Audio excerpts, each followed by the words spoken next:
السلام علیکم ورحمۃ اللہ وبرکاتہ۔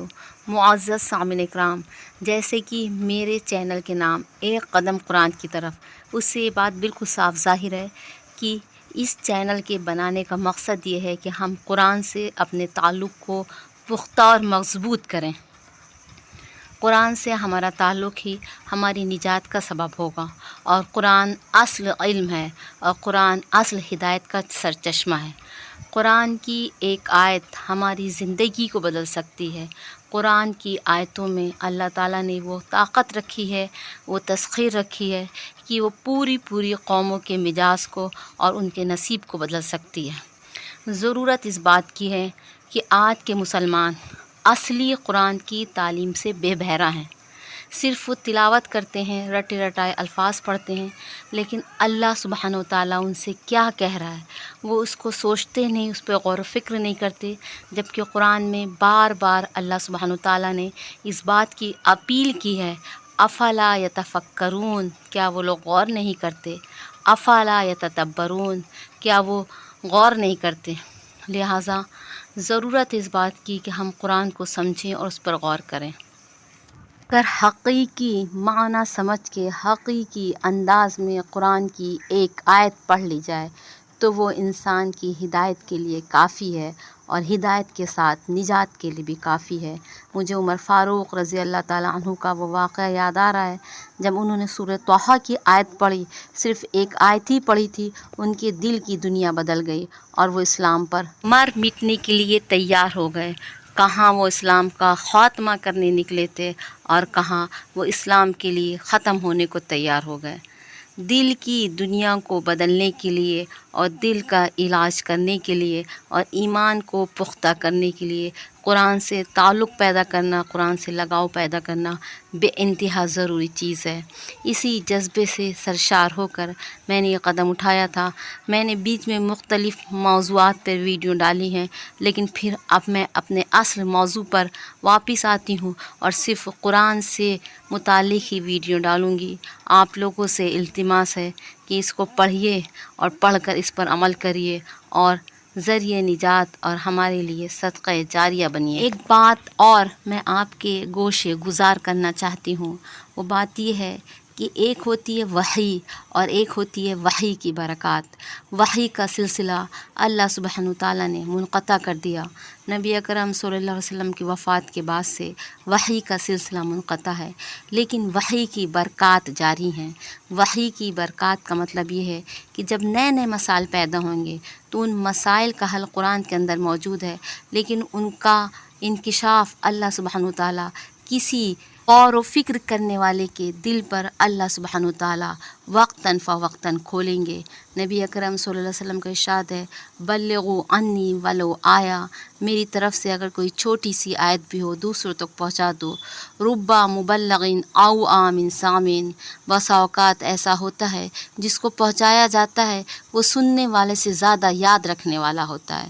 ہو سکتا ہے اگر آپ تک قرآن کی آیت پہنچے تو آپ کے ذہنوں پر وہ بات کھلے جو میرے ذہنوں میں نہیں آ سکتی، کیونکہ اللہ سبحانہ تعالیٰ نے مختلف لوگوں کو مختلف قسم کی صلاحیتیں دی ہیں۔ یہ قدم اس لیے ہے کہ اس پر قرآن پر غور کریں اور قرآن سے قریب ہوں۔ یہ میرے لیے بھی صدقہ جاریہ ہوگا اور آپ کے لیے بھی صدقہ جاریہ ہوگا۔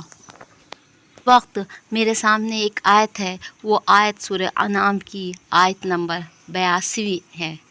اس آیت میں اللہ سبحانہ تعالیٰ نے فرمایا ہے، اعوذ باللہ من الشیطان الرجیم، بسم اللہ الرحمن الرحیم، یا ایہا الذین آمنوا لم یلبسوا ایمانہم بظلم اولئک لہم الامن وہم مہتدون۔ اس آیت میں اللہ سبحانہ تعالیٰ نے فرمایا ہے، اے ایمان والو، جنہوں نے اپنے ایمان کو ظلم کے ساتھ خلط ملط نہیں کیا، یا اپنے ایمان کو ظلم کے ساتھ ملایا نہیں، اولئک لہم الامن، تو ان کے لیے امن و امان ہے، اور وہی لوگ ہدایت یافتہ ہیں۔ اس میں زیر نظر آیت میں غور کرنے کی بات یہ ہے کہ اللہ سبحانہ تعالیٰ نے ایمان والوں کو مخاطب کیا ہے، لہٰذا ایمان والے اس آیت کو غور سے پڑھیں۔ پھر اللہ تعالیٰ نے اس میں خوشخبری دی ہے، ان لوگوں کے لیے جنہوں نے ایمان لانے کے بعد ظلم نہ کیا ہو، یا ظلم کی آمیزش نہ ہو ان کے ایمان میں، یا وہ ظلم سے جڑے نہ ہوں کسی حد تک، کے لیے امن و امان ہے، ان کے لیے ذہنی امن ہے، فکری امن ہے، ہر طرح کا امن و امان ہے، دنیا میں بھی امن و امان ہے اور آخرت میں بھی امن و امان ہے۔ آگے اللہ سبحانہ وتعالیٰ ارشاد فرماتے ہیں وَهُمْ مُهْتَدُونَ، اور یہی لوگ راہ ہدایت پر ہیں، یہی لوگ سیدھے راستے پر ہیں۔ ہم ہر نماز میں اللہ سبحانہ وتعالیٰ سے کیا مانگتے ہیں؟ ہم ہر نماز میں اللہ سبحانہ وتعالیٰ سے اہدنا الصراط المستقیم کی دعا مانگتے ہیں۔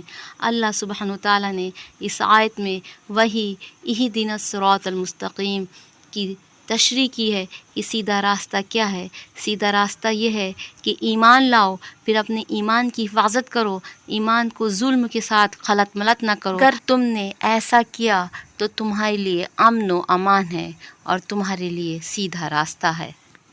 آیت میں دو باتیں قابل غور ہیں کہ حقیقی ایمان کیا ہے اور حقیقی ظلم کیا ہے۔ ایمان کی حفاظت کرنی ہے اور ظلم سے بچنا ہے۔ عمومی طور پر جب ظلم کا تذکرہ کیا جاتا ہے تو یہ خیال انسان کے ذہن میں آتا ہے کہ کسی کا مال غصب کرنا، کسی کی زمین ہڑپنا اور کسی کے ساتھ مار پیٹ کرنا، یہ ظلم ہے۔ یہ تو ظلم ہی ہے، لیکن اس کے علاوہ کچھ اور بھی ظلم ہے۔ ظلم کی تعریف کیا ہے؟ قرآن و حدیث کی روشنی میں دیکھیں۔ سب سے پہلے اللہ سبحانہ وتعالیٰ فرماتے ہیں ان الشرک لظلم عظیم، بے شک شرک یہ بہت بڑا ظلم ہے۔ اور حدیث میں بھی یہ فرمایا گیا ہے کہ تم شرک سے بچو، اگرچہ تمہیں قتل کر دیا جائے، تمہارے ٹکڑے ٹکڑے کر دیے جائیں یا تمہیں جلا دیا جائے۔ ایمان لانے کے بعد اپنے ایمان کی حفاظت کرنا ہے اور اپنے ایمان کو ظلم سے بچانا ہے۔ ظلم کیا ہے؟ شرک ہی سب سے بڑا ظلم ہے، یا اپنے ایمان کو شرک سے بچانا ہے۔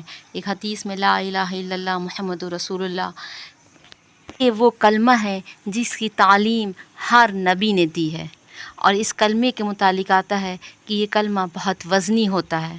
اس کلمے کا ورد کرنے والا یا اس کلمے کو پڑھنے والا قیامت کے دن ہلاک و برباد نہیں ہوگا۔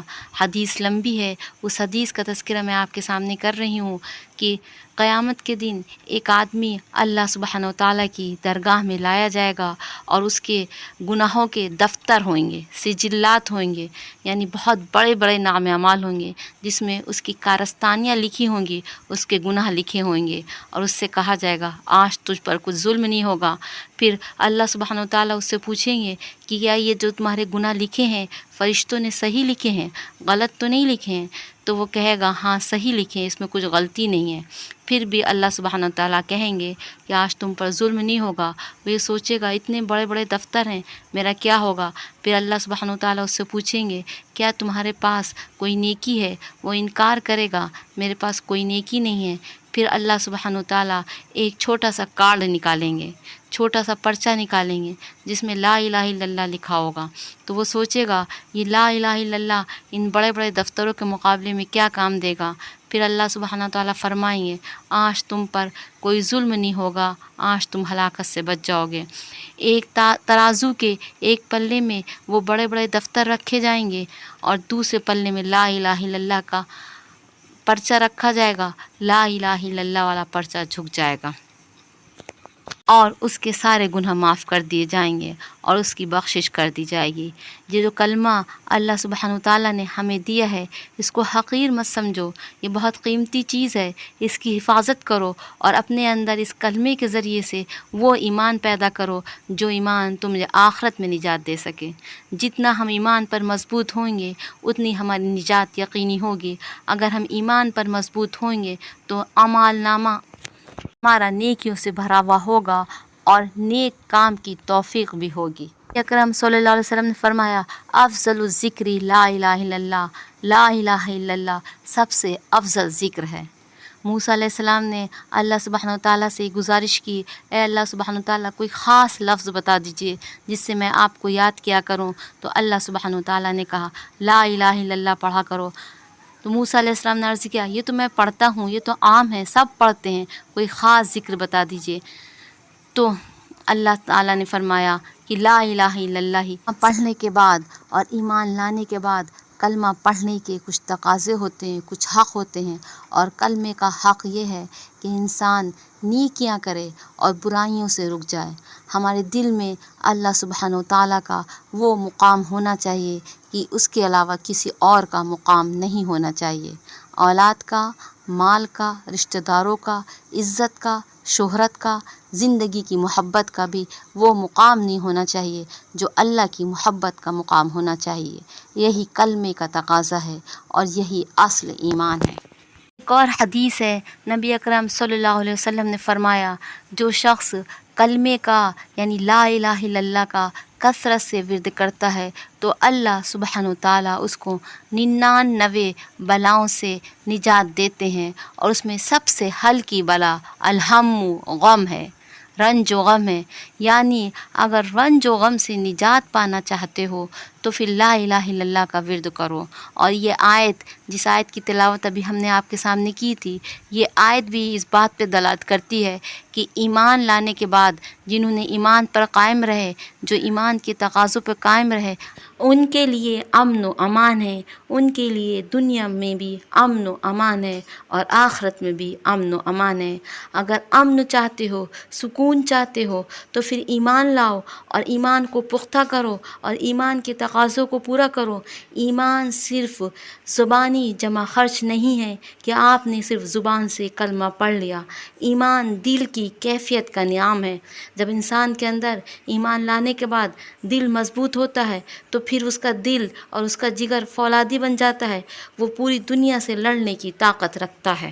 ایمان کا مطلب یہ ہے کہ آپ کے دل میں اللہ کی محبت کا وہ مقام ہو کہ اس کے علاوہ کسی اور کو یہ مقام حاصل نہ ہو، نہ اولاد کو حاصل ہو، نہ مال کو حاصل ہو، نہ حب جاہ کو حاصل ہو، نہ عزت کو حاصل ہو، نہ دولت کو حاصل ہو، نہ زندگی کی بڑھوتری کی چاہ ہو، صرف اور صرف اللہ کی محبت ہو اور اللہ کے لیے مرنے اور جینے کی چاہ ہو۔